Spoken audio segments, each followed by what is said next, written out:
아침 일라디오. 안녕하십니까. 오늘 아침 일라디오 아나운서 오승원입니다. 밤새 많은 비가 내리고 바람도 강하게 불면서 새벽 출근길에 보니까 낙엽이 우수수 떨어져 내렸습니다. 오늘까지 서울을 비롯한 전국에 많은 양의 가을비가 쏟아진다고 하는데요. 돌풍과 천둥, 번개를 동반한 강한 비가 내리는 곳도 있을 수 있다고 하니까 가을비의 낭만보다는 주의할 게 좀 있을 것 같습니다. 일단 비에 젖은 낙엽 때문에 길이 꽤 미끄러울 것 같고요. 또 지역에 따라서 강풍까지 불다 보니까 계속 도로 주변에 많은 낙엽이 쌓였는데요. 이 낙엽이 배수로를 막아서 특히 저지대 같은 경우에 침수 피해를 더 키울 수 있다고 합니다. 낙엽을 미리 치우는 곳들도 있었지만 이렇게 계속 바람이 불고 비가 내리면 금세 또 쌓이고 쌓여서 물 빠짐이 어려워지겠죠. 비가 많이 오는 곳에선 주변 배수로를 잘 살펴보시고 자주 치우시는 게 좋을 것 같습니다. 또 주행 중인 차량이 돌풍에 강하게 흔들릴 수 있다고 하니까요. 속도를 좀 줄여서 운행하거나 앞차와의 안전거리도 잘 유지하셔야겠습니다. 11월에 들어섰는데도 그동안 날씨가 너무 포근했는데요. 이 비가 그치고 나면 내일 하루 반짝 추위도 예보돼 있습니다. 변덕스러운 날씨에 이번 주 건강관리 잘 하시기 바라고요. 기분 좋게 한 주 시작하시죠.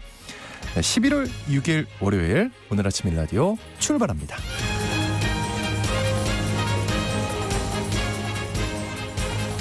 네, 오늘 아침 일라디오 이 시간은 물론 KBS 일라디오의 모든 프로그램은 유튜브 KBS 일라디오 공식 채널이나 모바일 콩 어플리케이션을 통해 실시간으로 함께 하실 수 있습니다.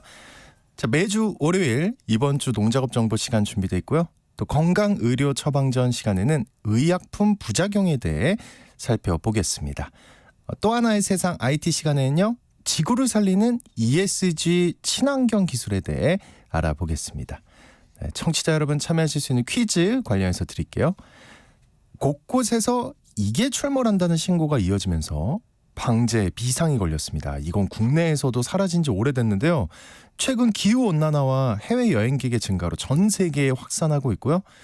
국내에서도 확산세가 확인되면서 서울시에서는 긴급 예산을 투입해 위생 취약시설에 대한 특별 점검을 진행하고 있습니다.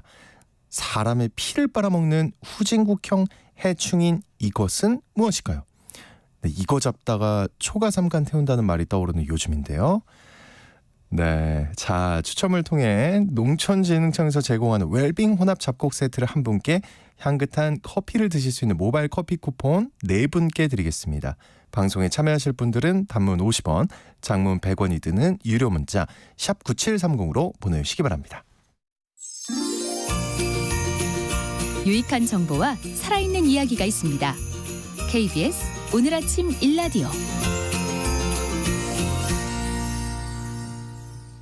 한 주간 농가에서 알아둬야 할 주요 농작업 정보를 전하는 시간입니다. 오늘은 과수농가에서 반가워야 할 소식인데요. 고정밀 위성항법 시스템을 활용해서 이 정밀 주행이 가능한 자율주행 잡초 제거 로봇을 개발했다는 소식 들어와 있습니다. 농촌진흥청 대변인실의 정병진 농촌지도관님 전화 연결되어 있습니다. 안녕하십니까?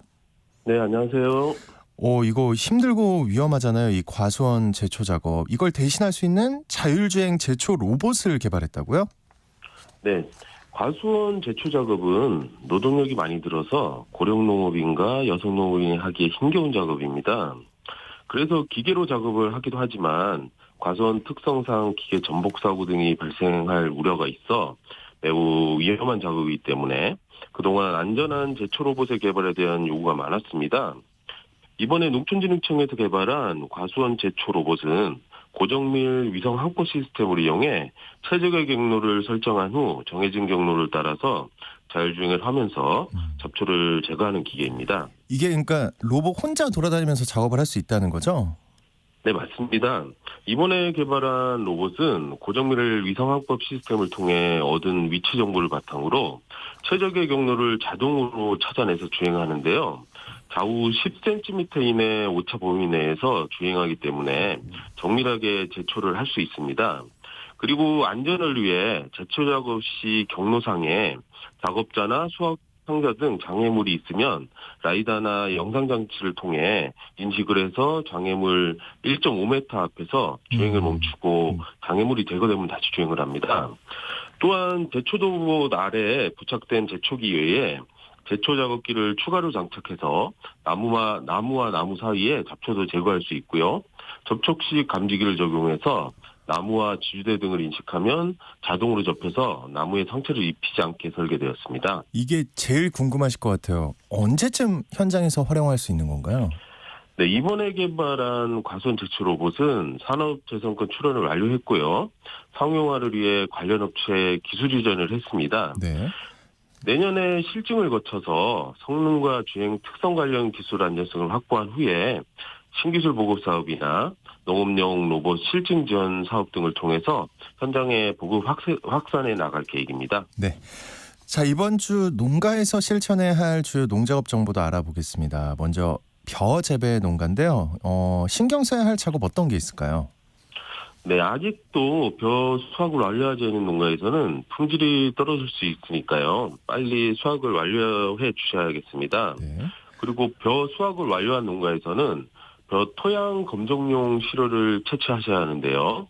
시료 채취는 지표면에 이물질 등 흙 1 내지 2cm를 삽으로 걷어내고 토양에 따라 논 15cm 깊이까지 흙을 고르게 채취하셔야 합니다. 그런 다음에 필지별로 5 내지 10개 지점에서 채취한 흙을 큰 그릇에 담아서 골고루 섞은 다음에 500g 정도를 깨끗한 비닐봉투에 담아서 시료 채취 장소의 지번과 장목, 성명, 연락처 등을 기재해서 농업기술센터에 분석을 의뢰하시면 되겠습니다. 이후 토양 분석 결과를 토대로 12처방서와 기술 지도를 받으시면 되겠습니다. 네, 이거 토양 시료 채취 잘해서 정확한 12 처방 받으시기 바랍니다. 또 콩, 팥 등 밭작물의 관리 방법도 알려주시죠.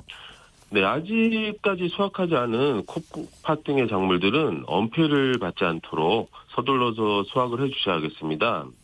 그리고 수확한 고구마는 아무리 작업을 한 후에 온도 12 내지 15도, 습도는 85 내지 90% 조건에서 저장을 하시면 되는데요.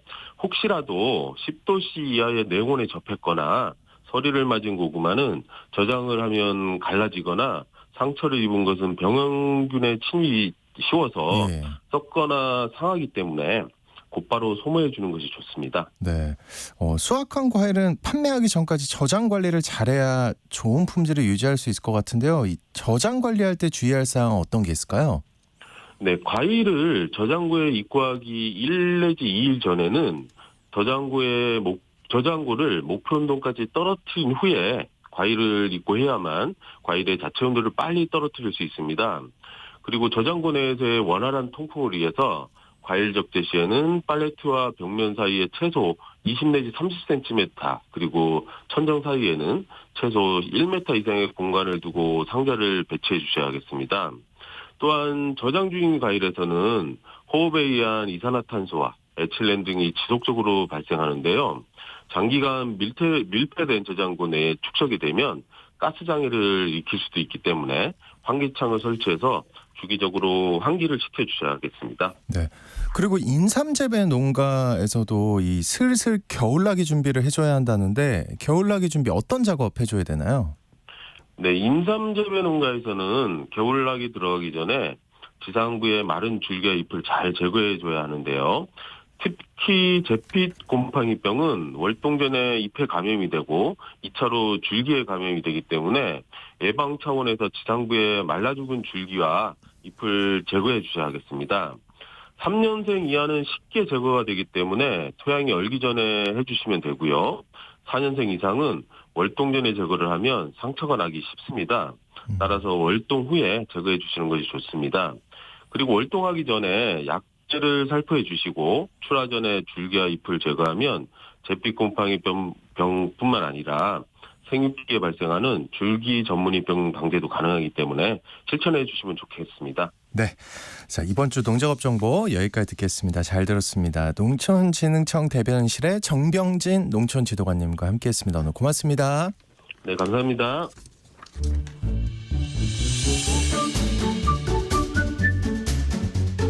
아침을 여는 기분 좋은 습관 KBS 오늘 아침 일라디오.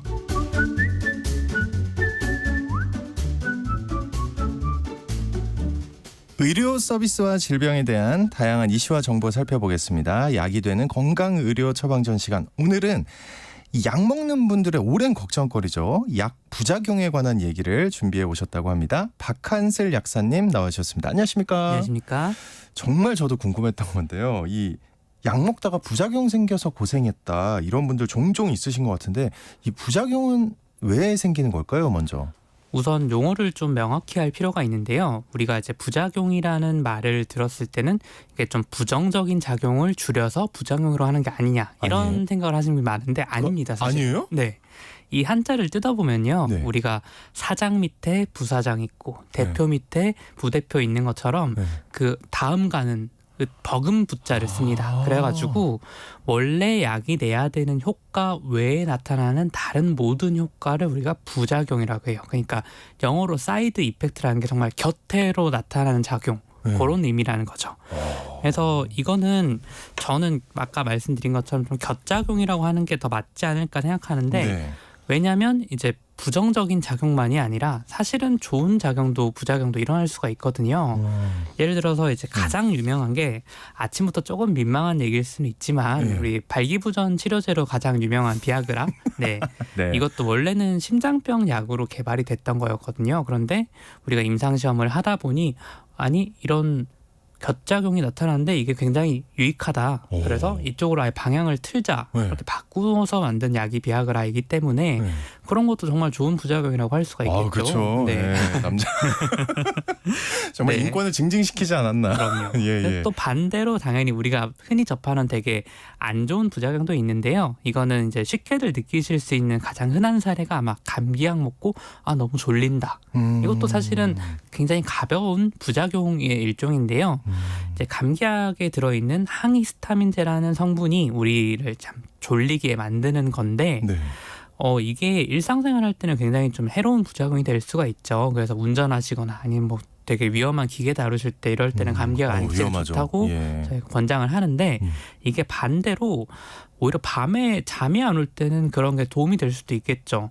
그래서 요즘에는 감기약 중에서 뭐 제품 이름을 얘기하기는 좀 그렇지만 네. 특히나 아이들이 밤에 따뜻한 물에 타먹는 가루로 된 그런 감기약이 있습니다. 근데 거기는 항히스타민제가 많이 들어있어요. 오히려. 그래서 밤에 그거 따뜻하게 차같이 타서 한 잔 딱 마시면 그냥 쿨쿨 자는 거죠. 완전. 이제 그러면 이거는 부작용을 되게 좋게 사용을 한 예가 되는 거예요. 그래서 네. 이거는 맥락에 따라 다른 거지 부작용이 무조건 나쁜 것만 있다 좋은 것만 있다라기보다는 그냥 약의 주된 효과 외에도 다른 효과를 내는 것들을 전부 부작용이라 한다. 이렇게 이해를 하시면 될 것 같습니다. 그렇군요. 이따 그 약 가기 전에 알려주세요. 아, 그러니까 부작용이 꼭 나쁜 것만은 아니었네요. 한마디로. 근데 이거 좀 어떻게 구분할 수 있는 방법이 있을까요, 이게? 이걸 우리가 좀 뭉뚱그려서 부작용이라고 하나로 부르긴 하는데 사실 부작용도 왜 생겼는지에 따라서 좀 구분을 할 수가 있습니다. 그래서 특히나 이게 좀 부정적인 부작용, 그러니까 나쁜 부작용을 우리가 약물 이상 반응이라고 부르는데요. 요거를 두 가지 유형으로 구분을 할 수가 있습니다. 첫 번째 유형은 약의 원래 작용 원리에 의해서 충분히 설명이 되는 부작용. 이런 거를 이제 A형 이상 반응이라고 하는데요. 이제 약의 원리에 따라서 충분히 설명이 가능하다. 네, 그래서 A형, B형으로 나누는데 네. A형 이상 반응은 이제 가장 대표적인 게 아까 말씀드렸던 비아그라 비아그라죠. 같은 예예요. 이거는 이제 좀 설명을 드리면 심장병을 어떻게 치료하느냐 요거를 생각했을 때 우리가 빨대로 음료를 빨아들일 때도 빨대가 너무 좁으면 빨아들이기 되게 힘들잖아요. 그렇죠? 네. 비슷하게 우리가 심장에서 혈액을 온몸으로 보낼 때도 혈관이 너무 좁으면 심장에 무리가 가요. 그러니까 혈관을 이렇게 좀 넓혀줘서 심장이 혈액을 편하게 보낼 수 있게 해주자라고 했는데 엉뚱한 곳에 혈관이 좀 이렇게 넓어지는 바람에 감사하게도. 네. 그래서 이걸 발기부전 치료제로 돌린 건데 이러면 우리가 혈관이 넓힌다는 약의 원래 효과에 정말 딱 부합하는 사례잖아요. 이런 거는 우리가 예측할 수가 있다. 그러니까 대응하기도 쉽다. 이렇게 생각할 수 있는데 문제가 되는 거는 이제 두 번째 이상 반응, 그러니까 B형 이상 반응이라는 건데 이건 사실 약 자체랑은 크게 상관이 없다는 게 문제입니다. 무슨 말이냐면요, 우리가 사람이 꽃가루 알러지 같은 걸 일으키는 경우들이 있잖아요. 그런데 이거를 꽃가루가 우리 몸에 해로워서 알러지를 일으키는 건 아니지 않습니까? 그렇죠. 꽃가루 자체는 그죠. 네, 예. 그래서 꽃가루에는 문제가 없는데 어떤 사람한테는 굉장히 심한 알러지를 일으키고 어떤 사람한테는 그냥 향기 좋은 꽃이거나 이렇게 하는 것처럼 약에는 아무 문제가 없지만 우리가 그 어떤 되게 희소하게도 어떤 사람은 약에 알러지 반응을 일으킬 수가 있는 거예요. 네, 그러면 이제 증상도 정말로 알러지랑 되게 비슷합니다. 피부에 뭐 울긋불긋 두드러기 같은 게 좀 올라오고, 그다음에 몸이 붓고, 그다음에 뭐 빨갛게 부풀어든지 막 가렵고 이런 증상이 생길 수가 있거든요.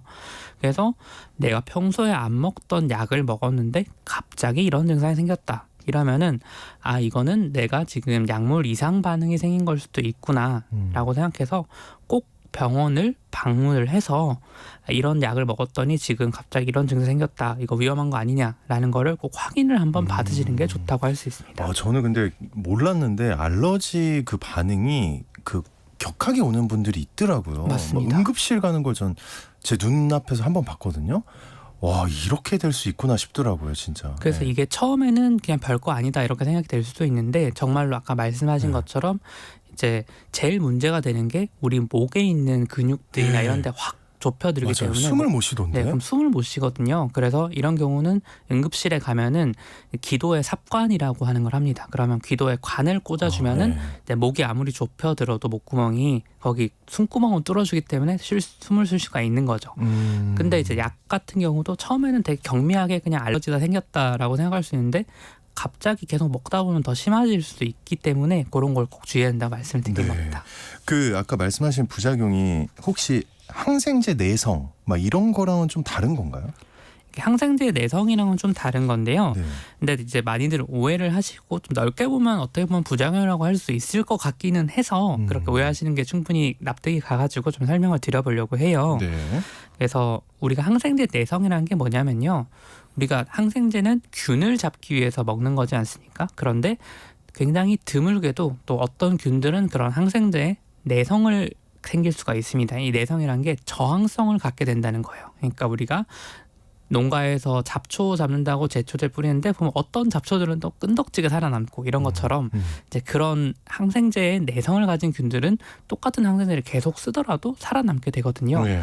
그러다 보니까 이제 우리가 그 항생제를 썼을 때 좀 다른 균들이 계속 살아남는 걸 막기 위해서 좀 한 번 먹을 때는 꼭 잘 먹고 이제 중간에 임의로 중단하지 않고 이런 것들이 중요한데, 이게 하필 또 B형 이상 반응은 항생제랑 또 연관이 좀 있습니다. 아, 있어요? 네. 그래서 왜 그러냐면 우리가 항생제라는 게 사실은 우리 최초의 항생제라고 하는 페니실린 들어보셨을 건데 이 페니실린은 푸른 곰팡이가 만드는 물질입니다. 원래는 그렇게 분리를 했어요. 그러다 보니까 이게 원래는 이제 곰팡이라든지 다른 미생물들이 세균과 싸우기 위해서 만들어낸 물질인데, 그거는 우리 몸에서 봤을 때는 이거 뭔가 다른 미생물들이 만드는 물질인 것 같은데? 라는 인상을 받을 수가 있는 거예요. 그래서 이런 항생제들에 대해서는 좀 더 민감한 반응을 보일 가능성이 있기 때문에 항생제를 먹을 때는 꼭 그런 거 이상한 반응이 있는지를 좀 더 유심히 보실 필요가 있고, 특히나 이제 최근에 수술 같은 걸 받으신 분들은 이런 경험이 있으실 거예요. 이제 간호사분들이 항생제 테스트 하겠습니다라고 하고는 피부에다가 기억나요. 이렇게 얇게 조금 약을 주사하고 가시는데 괜찮네요 하고 가시죠. 이게 피부에 이렇게 살짝 주사해서 보면은 만약에 내가 거기에 알러지 반응을 일으키는 사람이라면 피부가 빨갛게 울으면서 그렇게 나니까 그러면 이 계열 항생제는 쓰면 안 되겠다. 요걸 아시는 거거든요. 근데 이거를 수술받고 이런 게 아니면 내가 모르잖아요. 그렇죠. 경험해 보기 전에는. 그러니까 먹는 약은 정도는 덜하지만 그런 부작용이 생겼을 때 내가 여기 민감한 반응을 보이는구나. 요거를 꼭 기억하시고 적어두셔야 됩니다. 어딘가에. 그래서 내가 어느 병원을 가든지 아니면 어디 내과 같은 데 가서 약을 처방받을 때도 선생님, 제가 예전에 이런 항생제를 먹었더니 온몸이 붓고 가려운 증상이 있었습니다. 그러면은 처음 먹었을 때는 경미하게 나타나는 게 다시 먹다 보면 점점 심해질 수가 있거든요. 그래서 꼭 이런 약은 제가 먹었을 때 부작용이 있으니 안 먹을 수 있도록 좀 처방을 주의를 해주셨으면 좋겠습니다 하고 알려주시는 게 꼭 필요한 거죠.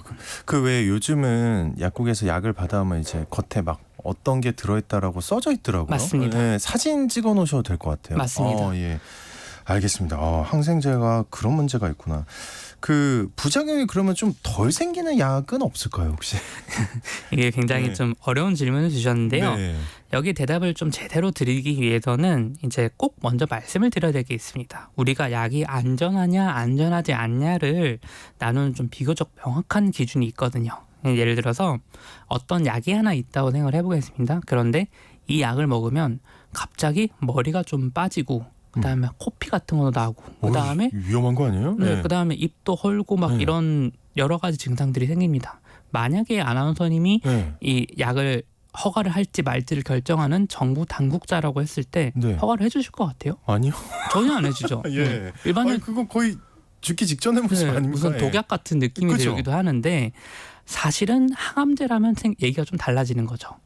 이제 항암제 중에서 이런 부작용이 나타나는 것들이 꽤 있거든요. 그래요? 그래서 왜 우리 드라마 같은 데서 뭐 백혈병이든 뭐 암 걸려서 약 먹으면 머리 다 빠지고 이런 네, 그 많이 나오는 봤죠. 게 우리가 머리가 빠지고 코피가 나고 뭐 입안이 헐고 이런 것들도 굉장히 심각한 안 좋은 부작용이긴 하지만 암을 치료한다고 생각하면은 그건 충분히 감내할 만한 것들이잖아요. 그래서 어떤 만약에 된다면. 네, 네. 그래서 그런 약의 효과는 그 안전하다는 판단하는 게 어떤 질병을 치료하기 위해서 얼마나 감내할 것이냐라는 거기 때문에 이게 감기약에 이런 거에 증상이 나타난다 하면 절대 안 되는 거죠. 그런데 중병을 치료할 때는 이런 것도 중요하기 때문에 이런 것들을 좀 고려해서 안전하다 아니다를 판단하는 거고요. 그냥 말씀하신 그런 부작용이 덜한 약을 어떻게 찾느냐 이거는 의사나 약사가 할 일입니다. 네, 그래서 소비자들한테 그런 것까지 가는 건 너무 과한 거죠. 그분들이 내가 뭐 약을 배웠어요, 아니면 네, 뭐 그렇죠. 그런 게 아니니까 그런 거는 이제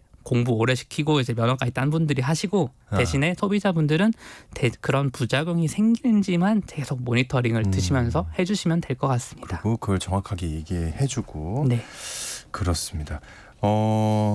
혹시 이렇게 부작용을 고려하더라도 처방되는 게 맞는지는 지금 말씀하신 대로 의사나 약사 판단하게 하고 환자들은 스스로 살피면 되는 건데 간단한 좀 예가 있을까요? 좀? 뭐 예. 간단한 예를 들면 이런 겁니다. 우리가 흔히 먹는 해열 진통제, 이 타이레놀 같은 것들 있죠. 이런 것들도 정말 임신 중에도 먹을 수 있도록 안전한 그런 약이긴 한데 타이레놀도 심각한 부작용이 매우 드물지만 생길 수가 있습니다. 두 가지 경우가 확률로 하면 어느 정도예요? 매우 드물다는? 그거는 막 0.01% 미만 네. 정도로 생각하셔도 될 정도로 정말 드문데요. 네. 이제 사례가 두 가지 정도가 있습니다. 설명드리면 첫 번째는 우리가 술을 먹고 타이레놀을 드시면 굉장히 심각한 간독성이 생길 수가 있습니다. 그래서 술 먹고 머리 아프다고 내 숙취에 타이레놀 드시다가는 이제 갑자기 위험하구나. 피부가 누렇게 뜨고 갑자기 엄청 피곤하고 특히나 눈이 노랗게 변한다라고 하면은 간에 굉장히 데미지가 와서 황달이 생긴 거기 때문에 이런 증상이 생기면 바로 응급실에 가셔가지고 내가 타이레놀을 먹고 지금 이렇게 됐다라는 거 말씀을 주셔야 된다. 그리고 술을 먹었다. 네. 예. 꼭 말씀을 해주셔야 되고요. 두 번째는 이거랑 전혀 상관없이 아까 제가 알러지 같은 반응이 생길 수도 있다고 말씀을 드렸는데 타이레놀도 그런 알러지 반응이 생길 수 있습니다. 그러면 피부가 막 불긋불긋하게 일어나고 껍질이 막 벗겨지고 이런 게 아이고, 예. 나타날 수가 있거든요. 이것도 굉장히 급성 독성 반응이 나타나는 거기 때문에 꼭 바로 응급실로 가셔가지고 타이레놀을 먹었더니 이런 일이 나타났다라고 말씀을 해주셔야 됩니다. 예. 네. 우리가 흔히 먹는 타이레놀도 주의를 해야 되는군요. 알겠습니다. 오늘 건강의료 처방전 시간에는 약 부작용에 대한 여러 궁금증 살펴봤습니다. 지금까지 박한슬 약사님과 함께했습니다. 오늘 고맙습니다. 감사합니다.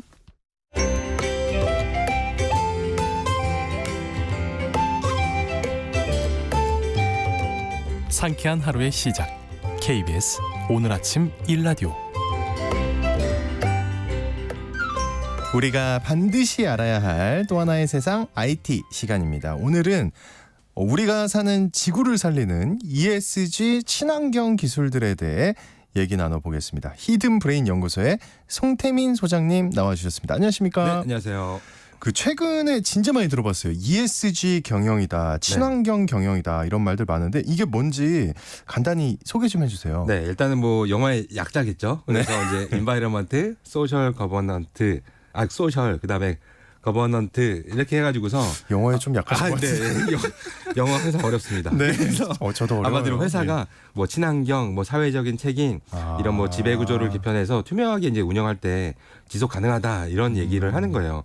이 중에서 사실 제일 중요한 게 친환경에 대한 이야기가 뭐 제일 많을 것 같습니다. 그래서 과거에는 성과 중심에서 얘기를 했다고 한다면은 지금은 어떻게 환경적으로 이 회사가 만들어졌는지 얼마나 뭐 친환경적인 뭐 포장지를 썼는지 배송 환경을 거쳤는지 이런 거에 따라서 소비자들이 뭐 선택을 하고 그다음에 투자자도 역시 여기는 환경을 좀 생각하는 회사다 보니까 우리가 투자를 더 많이 하겠다 이런 게 좀 많이 일어나고 있어요 현재.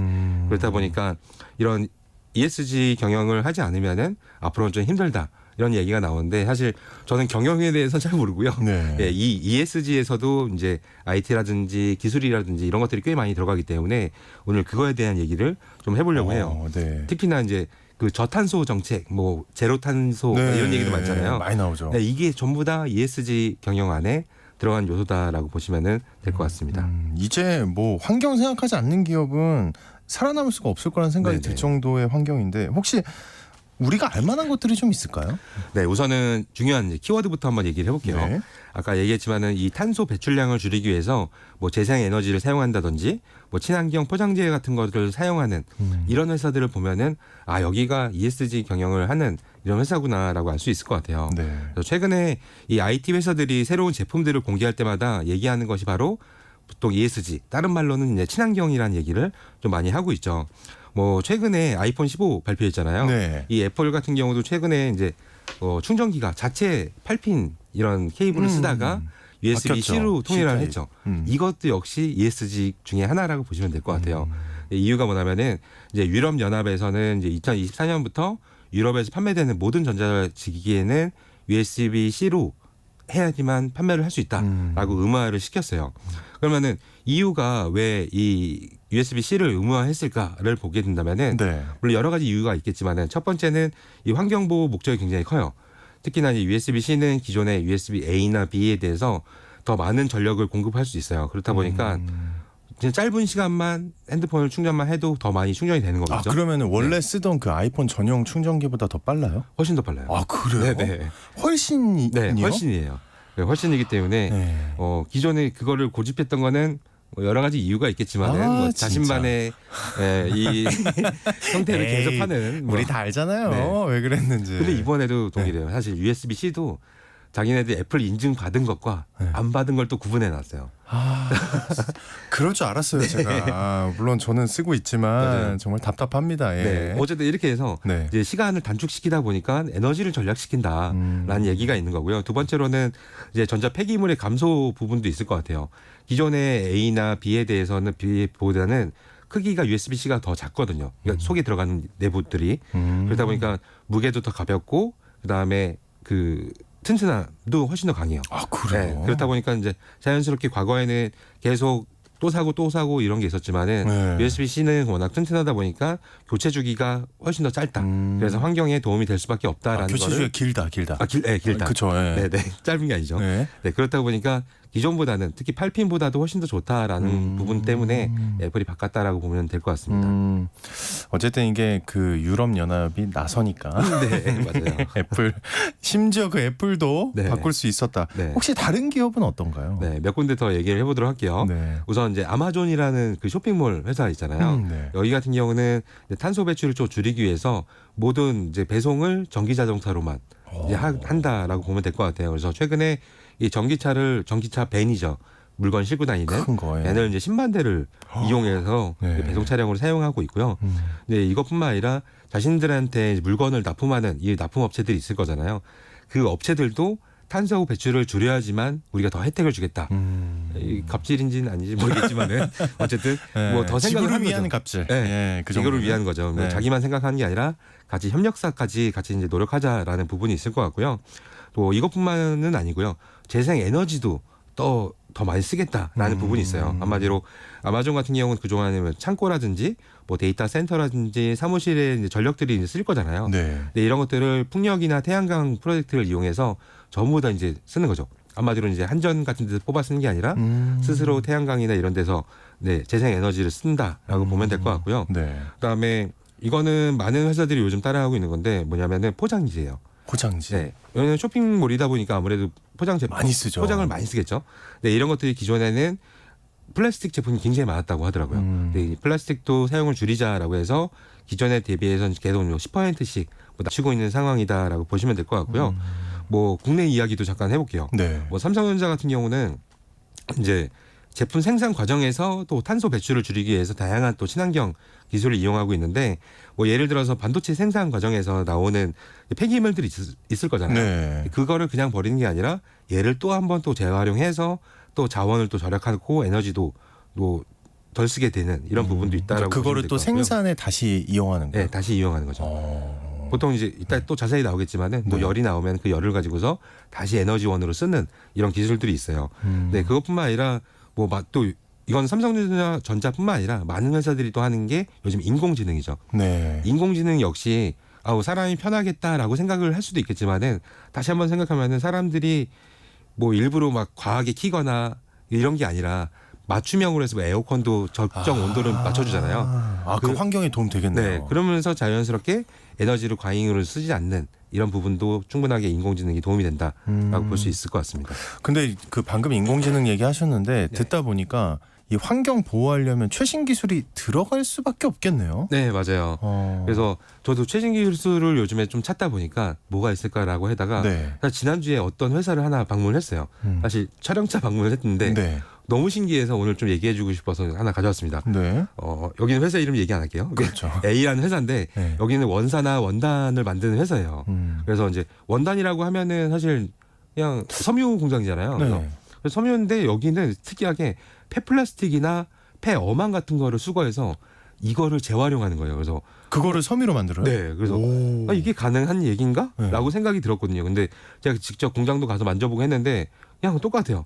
똑같고 우리가 알고 있는 유명한 이런 뭐 옷 회사에서 명품이라든지 일반 네. 회사에서 그냥 쓰고 있는 이런 원단이더라고요. 그래서 와 이게 어떻게 만들어지나 좀 물어봤는데 네. 보통 이제 재활용 이런 플라스틱을 재활용하는 거는 두 가지 있어요. 첫 번째는 물리적 재활용.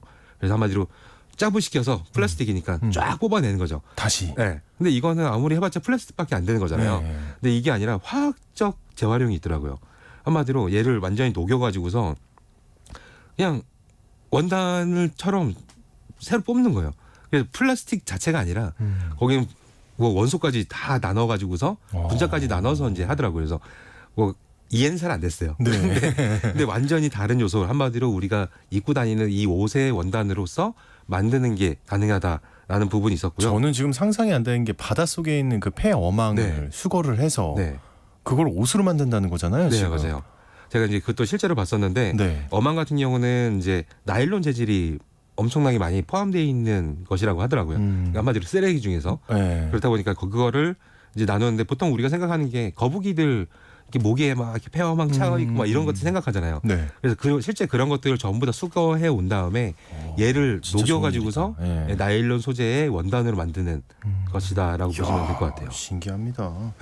그 화학적 신기술 지금 말씀해 주신 네. 건데 IT 기술도 혹시 있을까요? 네. 일단 IT 쪽도 굉장히 좀 많을 것 같은데 특히나 이제 IT 회사들은 대부분 또 필요로 하는 게 데이터 센터예요. 우리가 인터넷에서 뭐 영상을 올리던 글을 쓰건 했을 때 이 데이터들이 어딘가에 모이겠죠. 그 모이는 곳을 이제 데이터 센터라고 하는데 여기에는 이제 뭐 수만 개, 수십만 개의 뭐 하드디스크가 있다라고 생각하시면 돼요. 그럼 그게 매일 돌고 있기 때문에 열이 굉장히 나겠죠. 그래서 자연스럽게 이 열을 식히기 위해서 에어컨을 엄청나게 가동을 합니다. 그러면 그런 것들을 최대한 줄여야지 에너지를 또 그렇죠. 줄이는 거잖아요. 네. 그렇다 보니까 자연스럽게 IT 회사들은 많이 하는 게 IT 운영 효율화를 많이 해요. 한마디로 사용자들이 필요할 때만 뭔가 시동을 키는 거죠.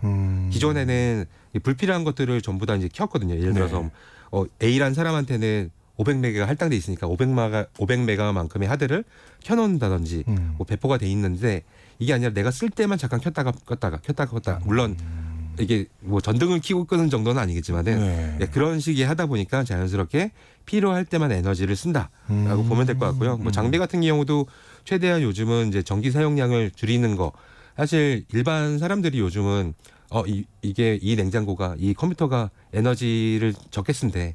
이 환경을 생각하면서까지 구매를 하고 있지는 않은 것 같은데 물론 그런 분들도 있긴 하지만 당연히 있겠지만 네. 근데 IT 회사는 무조건 그거를 볼 수밖에 없어요. 왜냐하면 전체적인 이게 한두 대 쓰는 게 아닐 거잖아요. 네, IT 회사들은. 그렇겠죠. 네, 그렇다 보니까 전체적인 전기 사용량을 절감하는데 좋은 제품들 위주로만 하는 게 요즘 이제 트렌드다라고 보면 야, 될것 그러면 그걸 같습니다. 계산해서 이제 설계를 하는 거예요. 그죠. 이야. 근데 요즘 또 계산도 네. 인공지능이 도와주고 있죠. 네. 아, 그러면 혹시 재생에너지도 네. 최신 기술이 들어가겠죠, 당연히. 당연하죠. 네. 뭐 재생에너지라고 하면은 흔히 생각하는 게 태양광, 뭐 수력발전, 화력발전 뭐 등등 등이 될 것 같은데 네. 여기서도 좀 더 효율적으로 돌아갈 수 있게끔 하려면은 뭐 하드웨어나 소프트웨어가 또 이제 있어야 되고 여기에 따라서 우리가 매번 얘기하는 이 인공지능이 계산을 해야지 좋게 네. 효율적으로 들어갈 수 있겠죠. 네. 제가 약간 재미난 기술 하나 알려드릴게요. 네. 한국에너지공단에서 활용하고 있는 이제 기술 중에 하나인데 P2H라는 거예요. P2H. 예. 이거는 파워 투 히트라고 해서 전력을 열 에너지로 이제 바꿔주는 거거든요. 왜 바꿀까라고 생각을 하면은 사실 전기가 전력이 한마디로 과잉 생산이 됐을 때 과잉 생산이 되면은 저장을 하지 않으면은 전기는 사라지거든요. 그냥 없어지게 되는데 그냥 버릴 수 없으니까 과거에는 얘를 좀 저장을 시켜보자라고 해가지고서 했던 게 이제 ESS 한마디로 우리가 알고 있는 보조 배터리 같은 개념이에요. 보조 배터리도 전기를 이렇게 저장해 놓는 거잖아요. 그렇죠, 그렇죠. 그거를 뭐 집체만큼 크게 만들어 놓고 크게 해놓는 게 보통 ESS 에너지 저장 장치 기술이다라고 보면 될 것 같은데 이 기술 같은 경우는 굉장히 고가거든요. 설치 비용이. 그렇다 보니까 이게 아니라 물을 끓일 때 쓰는 거예요. 네. 예, 지금 단순하게 물이라고 했는데 네. 한마디로 남은 전기를 가지고서 어떤 물이라든지 어떤 것들을 끓여요. 그래서 이걸 열 에너지로 바꾸는 거죠. 이 열 에너지로 바꾼 거는 얘가 저장이 또 되거든요. 그러다 보니까 한마디 열 에너지를 다시 난방이라든지 이런 쪽에다가 또 재활용이 가능하다. 남는 전기를 네. 난방이나 이런 걸로. 네, 한마디로 버리지 않고서 재활용이 계속 가능하다 보니까 뭐 좋을 수 있다라고 얘기를 할 수 있을 것 같습니다. 거의 뭐 이제 신기술이다 하면은 안 들어가는 게 없을 것 네. 같은데 그 인공지능 역시 환경을 생각하는 기술에 들어가겠죠. 네, 당연히. 맞습니다. 예. 일단은 뭐 환경 모니터링 이런 감시할 때도 인공지능이 들어갈 수밖에 없어요. 그래서 각종 센서라든지 IoT라고 하죠. 3월 인터넷 이런 데이터들을 분석하고 하는 게 사람이 아니라 인공지능이 이제 다 하기 때문에 지금 뭐 대기오염이 안 나쁘기 때문에 자동으로 창문이 닫힌다던가 와, 좋다. 예, 이런 것 기술들이 이미 있거든요. 그래서 네. 이런 거든지 혹은 뭐 친환경에 맞는 제품 같은 경우도 뭐 A, B, C라는 제품 성분이 있다고 하면은 이런 걸 뭘 만들 수 있을까 우리가 생각할 수도 있지만은 인공지능이 아예 제안을 해주는 경우도 이제 세상에 생겼어요. 그거를 인공지능이 해줘요. 네. 야, 창의적인 영역까지 그냥 네, 그 친구들이. 맞습니다. 그 앞으로 이 친환경을 생각하는 ESG가 네. 사람들한테 어떤 영향을 미치는지에 대해서도 좀 얘기를 해주세요. 네, 간단히 설명드리면은 뭐 제조사는 자연스럽게 사회를 따라갈 수밖에 없어요. 그래서 일반 소비자들도 이 친환경이 아니다라고 하면은 약간 거부감을 갖는 맞아요. 요즘 네, 그렇죠. 특히나 MZ 세대라고 야, 하죠. 더 심하다. 네, 기업이 MZ 세대가. 입사도 안 한다. 맞아요. 예. 그래서 MZ 세대들이 더 많이 그런 걸 따지게 되고, 그다음에 투자자가 사실 또 중요해요. 투자자 역시 왜냐하면 투자자도 이 소비자들의 반응을 보기 때문에 이런 반응에 대해서 안 좋다라고 하면은 투자도 안 하겠죠. 그렇기 때문에 자연스럽게 소비자와 투자자가 이 ESG 성과나 이 경영에 대해서 신경을 안 쓰는 회사는 살아남기 힘들기 때문에 자연스럽게 기업들도 이 ESG를 따라간다. 그러면 결과적으로는 지구의 환경이 좋아진다라고도 네, 얘기할 수 조금이라도. 있을 것 같습니다. 네, 알겠습니다. 또 하나의 세상 IT 시간. 오늘 친환경 기술 ESG에 대해서 얘기 나눴고요. 지금까지 히든 브레인 연구소의 송태민 소장님과 함께했습니다. 오늘 고맙습니다. 감사합니다. 네, 오늘 퀴즈 정답은 빈대였습니다. 9016님 빈대입니다 보내주셨고요. 9150님 빈대입니다. 유익한 방송 감사합니다. 하트 보내주셨어요. 소장님에게 보내는 하트. 3350님 빈대입니다. 지금 영덕 가는 길인데 비도 내리고 갈 길이 너무 멀어요. 아유, 어디서 가시는 건지 모르겠는데 영덕 제가 한 두세 번 가봤는데 진짜 먼데. 네, 운전 진짜 조심하시고요. 네, 오늘도 즐거운 하루 되세요 하고 3350님이 보내주셨고요. 2939님 정답 빈대입니다. 새벽 출근하는 남편 아침 준비하면서 듣고 있는데 퀴즈는 처음 참여해 봅니다 하고 보내셨는데 아이고 처음 참여하셨는데 당첨이 되셨어요. 축하드리고요. 네, 아침 준비도 잘 하시고 중복 당첨 여부 확인 후에 저희 홈페이지에 당첨자 올려놓겠습니다. 비 오니까 비 조심하시고요. 네, 첫 주의 시작 월요일 기분 좋게 하시기 바랍니다. 모두 좋은 하루 보내세요.